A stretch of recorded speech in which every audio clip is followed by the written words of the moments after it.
I didn't believe in haunted roads, not until I found 5 drivers, 5 different states, telling me the exact same thing. Different roads, different nights, same details, the same silence right before it happens, the same feeling of being watched, the same moment where they said time just stopped making sense.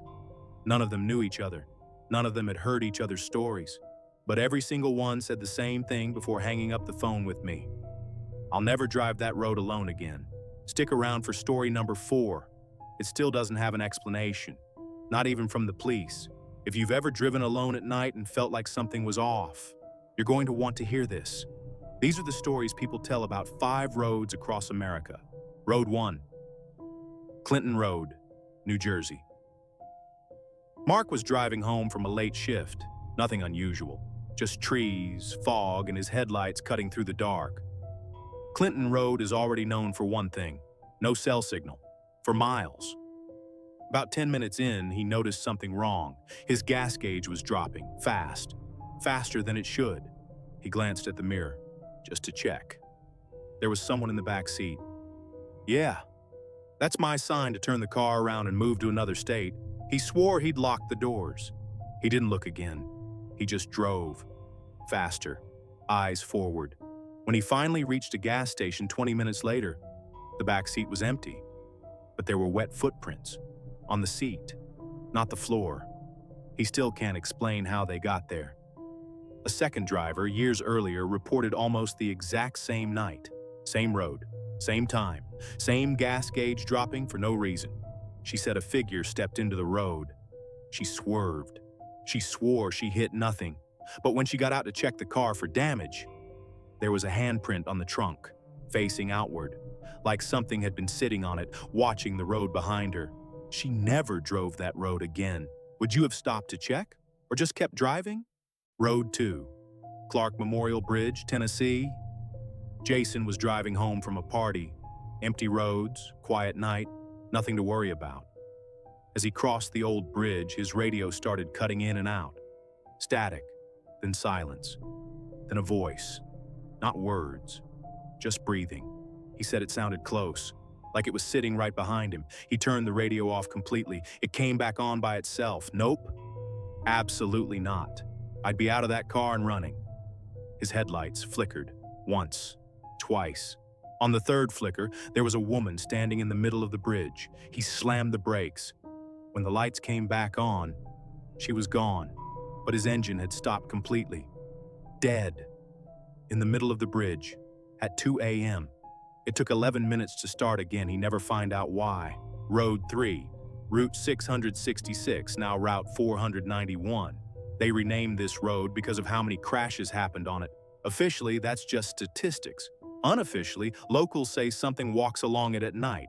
A trucker named Daniel said he saw eyes in his headlights, low to the ground, then gone. He slowed down. Then he heard scratching. On the side of the trailer, he said it sounded like fingernails, dragging along the metal. At this point, I'm rerouting my entire road trip.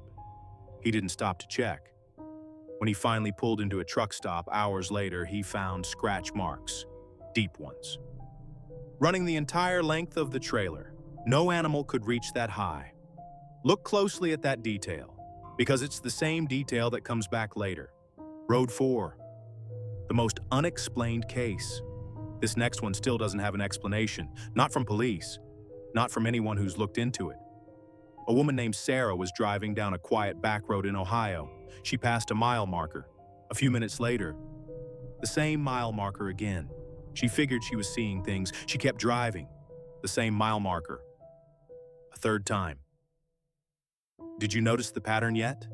Her GPS started glitching, rerouting to nowhere. Then her radio turned on by itself, playing the same song that had already played 20 minutes earlier. She said it felt like she was stuck in a loop that wasn't supposed to exist. After almost 40 minutes of driving, what should have taken 5, she reached the end of the road. She checked her mileage. It didn't add up, not even close. To this day, she has no explanation.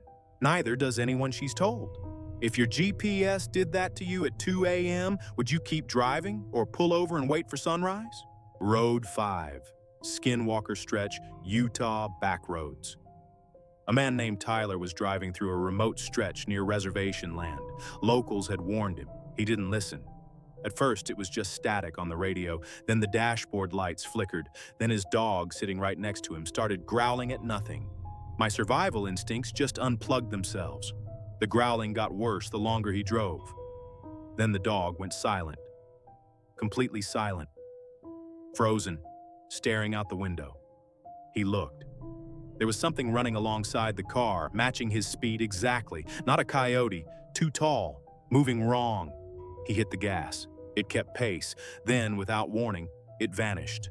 Not slowed down, not turned away, just gone. He said the silence after was worse than the chase itself.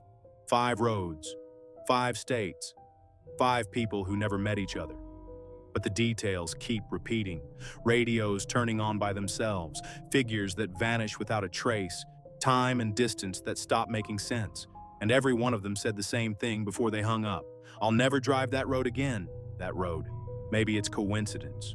Maybe it's just folklore, repeating itself through fear.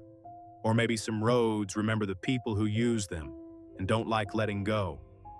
If you've ever driven alone at night, down a road that felt just a little too quiet, would you have kept driving, or would you have finally turned around?